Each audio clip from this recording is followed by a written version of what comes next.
Vamos saber mais sobre essa apuração com o próprio Fábio Serapião, que está aqui conversando com a gente, plugado já. Muito bom dia, Serapião. É sempre um prazer falar contigo. Aqui o Acorda Metrópolis não é só sobre tarifaço e o ex-presidente Jair Bolsonaro. Claro, a gente vai falar sobre isso também, mas eu queria que você falasse mais informações sobre essa sua apuração longa dessa investigação da COP30. Bom dia. Bom dia, Natália. Bom dia a todos aí, todos e todas que estão nos acompanhando aqui no Acorda Metrópolis. Essa apuração, Natália, como a gente mostrou aí, eu falei um pouco no vídeo, ela vem de um tempo já. O próprio Metrópolis, ainda lá em outubro de 2014, ele noticiou essa apreensão aí com esse policial militar dos 5 milhões. E a gente estava monitorando isso, acompanhando, e em janeiro, quando a gente já estava na coluna aqui do Metrópolis, teve uma outra apreensão, e eu lembro que foi uma fonte me disse que tinha sido na sexta-feira, mas isso não foi divulgado, aí na segunda-feira a Polícia Federal divulgou essa apreensão também de 1 milhão, na verdade 1,1 milhão, com um tal de um assessor parlamentar, mas não como a PF faz, ela não divulga nomes, né? Aí a gente foi apurar na coluna quem seria esse cara que estava sacando esse 1 milhão para saber, e a gente descobriu que era um assessor do deputado federal Antônio Doido, que é do MDB do Pará. Isso me chamou a atenção, né, o fato de um assessor sacar esse valor, todo esse valor, ser detido, enfim. Fui pesquisar, descobri esse outro caso de outubro que tinha também desse PM, descobri que esse PM também era ligado ao deputado Antônio Doido, e isso ficou na minha cabeça ali, né? Falei, cara, tem algo estranho aí, né? Eu cubro Polícia Federal há muito tempo, e sempre quando tem essas apreensões de dinheiro nesses valores, a gente sabe que sempre a investigação se desdobra em alguma coisa. A gente tem casos muito exemplares aí da Operação Acrônimo, que pegou então o governador de Minas Gerais, Fernando Pimentel, que também foi uma apreensão de dinheiro. A gente teve na Overclean recentemente uma operação que investiga emendas parlamentares na Bahia. Também ela teve um avanço muito grande depois de uma apreensão de dinheiro num avião com pessoas ligadas a políticos. Então isso acendeu o radar ali na coluna, e a gente passou a apurar para entender o que estava por trás ali, né? Estava bem claro ali que era uma questão de compra de votos, porque a primeira apreensão lá em outubro foi 2 ou 3 dias antes da eleição. E a gente sabe que no interior do Brasil, infelizmente ainda, há muitos casos de compra de voto, de uso de dinheiro em espécie para trazer eleitores ali para o interesse de alguns políticos. Enfim, a gente foi apurando, eu fui conversando com algumas pessoas foram indicando alguns caminhos, até que a gente chegou a esse caso, mostrando qual era a participação específica do deputado Antônio Doido nisso, né? No primeiro momento a gente não tinha visto a parte de corrupção em obras, mas a gente chegou ali no material mostrando como se dava esse esquema de compra de votos, e estava muito claro ali que aquele saque de 5 milhões lá em outubro estava direcionado ao uso em compra de votos. Paralelo a isso, obviamente, a Polícia Federal estava investigando na esfera eleitoral isso, né? O Ministério Público Federal chegou a oferecer uma denúncia por crime eleitoral por causa disso, porque a Polícia Federal descobriu que esse dinheiro tinha sido utilizado ali para uma ação, uma operação ali numa cidade onde o irmão do Antônio Doido estava disputando a prefeitura, né, nas eleições municipais do ano passado.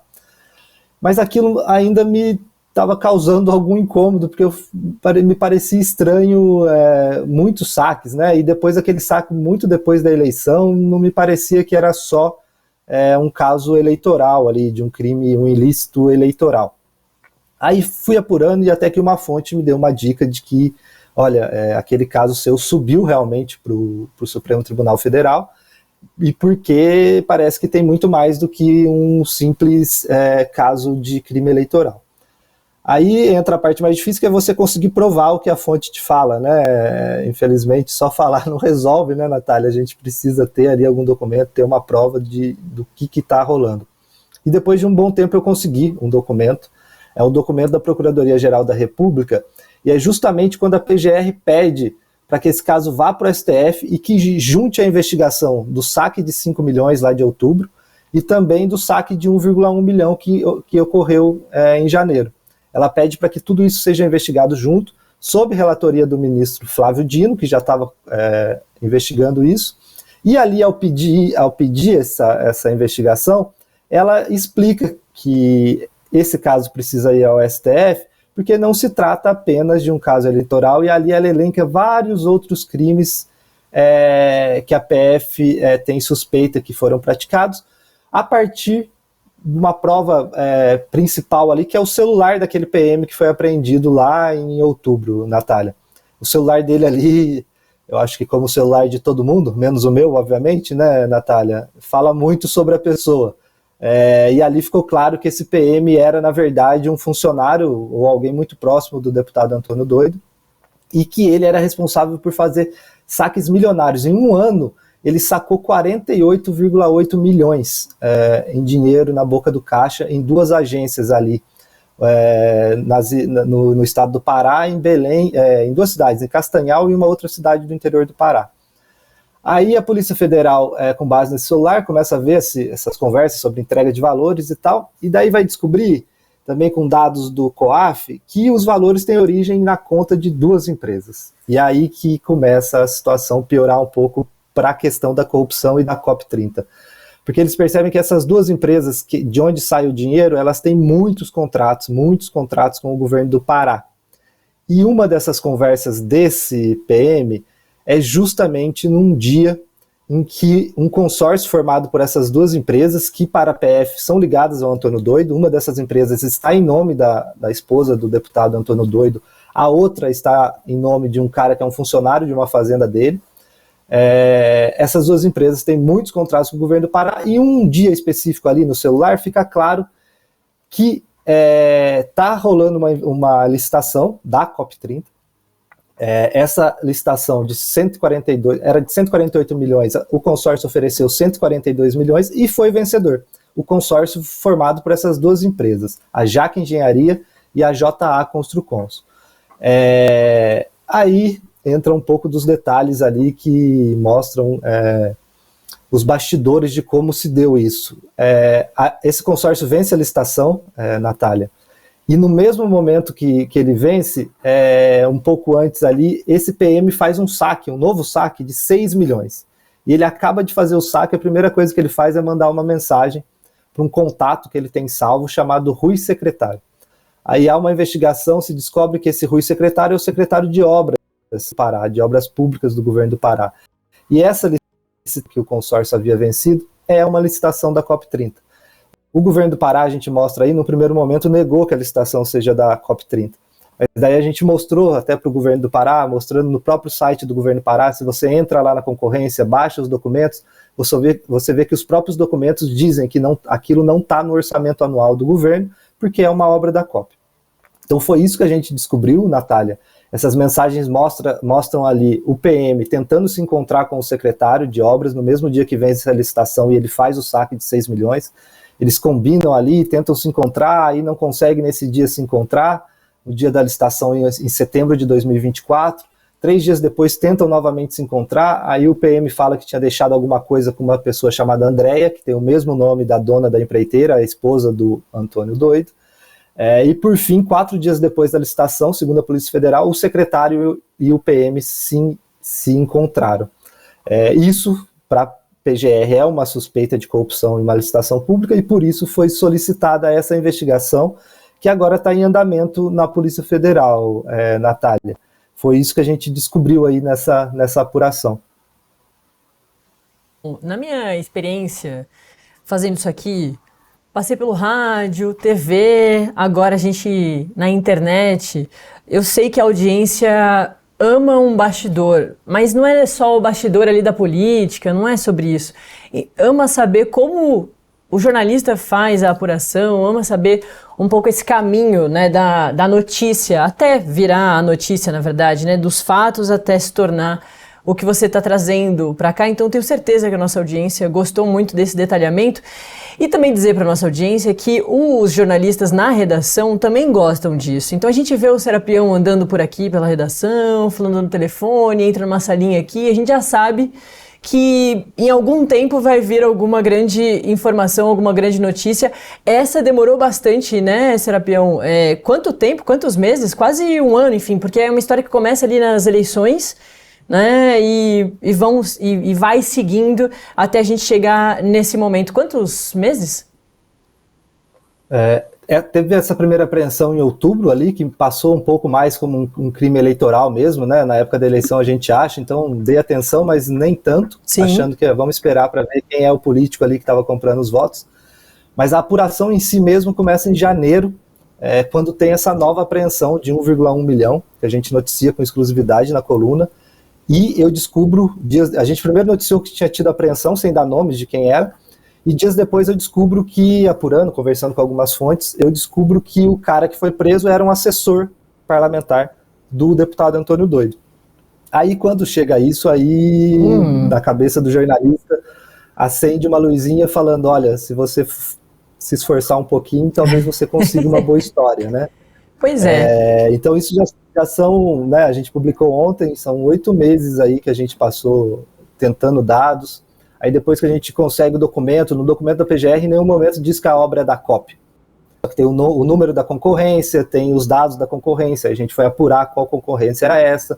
Aí no primeiro momento o governo do Pará nega. Enfim, é todo um processo de apuração, de checagem dessas informações, porque a gente tem que entender que, mesmo sendo a Procuradoria-Geral, a Polícia Federal que está dizendo algo no documento, eles também podem errar. Então o jornalista ele tem que checar fatos, e foi isso que a gente mapeou todos os contratos dessas empreiteiras atrás para ver todas essas obras da COP, para ver quem estava financiando todas essas obras e licitações da COP, entender um pouco mais sobre como que se dava isso, quem eram as pessoas, quem era esse secretário de obras. Esse secretário de obras investigado, o Rui Cabral, ele é responsável por quase todas as obras da COP, é ele que assina todas as contratações. E a COP é o maior evento internacional do país esse ano. A gente viu nos últimos dias aí vários problemas relacionados à hospedagem, a muita coisa da COP. Então, quando a gente percebe que era... Enfim, a gente estava primeiro um crime eleitoral, depois um crime de corrupção, que parecia ser, né, uma corrupção licitação ali, que é algo que no dia a dia a gente cobre bastante, mas quando aparece que a licitação é da COP, aí ela ganha um tamanho maior. Aí a gente passa a olhar de uma forma mais atenciosa, porque é um grande evento. Como eu disse no vídeo, infelizmente no Brasil, nos últimos grandes eventos, a gente teve episódios de corrupção, Olimpíadas, Copa do Mundo, enfim. O brasileiro aí, infelizmente, teve que se acostumar com a corrupção sempre nesses grandes contratos, né?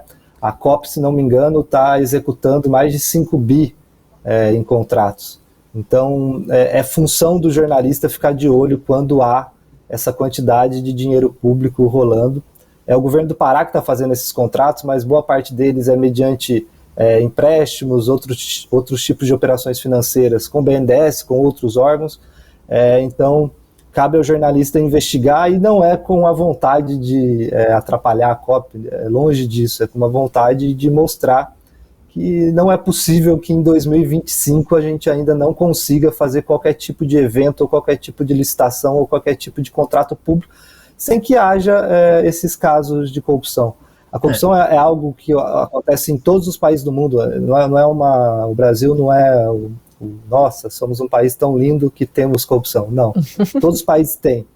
Mas eu acho que a gente precisa olhar com aquele olhar de, olha, temos, mas precisamos combater. E isso tem acontecido. Eu acho que as instituições brasileiras elas têm avançado ao longo dos anos.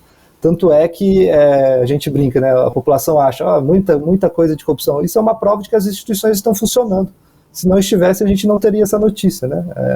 A gente não teria isso. A gente só tem essa matéria porque a PGR, porque a Polícia Federal investigou, porque a Polícia Federal soube. Essa apreensão dos 5 milhões lá em outubro foi uma denúncia anônima que a Polícia Federal resolveu, foi na agência Na hora que chegou na agência, estavam lá o PM, Francisco Galhar, e outras 2 pessoas com esses valores.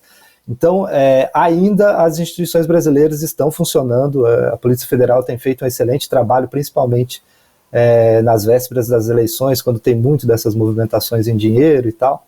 Então, isso é uma prova de que isso funciona, mas que enquanto população, enquanto país, a gente tem que sempre ficar de olho, cobrar e ficar atento para que isso não se repita para todos sempre. E esse esforço de reportagem pode levar a esses lugares distantes até, né? Porque começa com uma eleição municipal e chega numa COP30. É dessa forma que a gente chega, né, a esses grandes casos.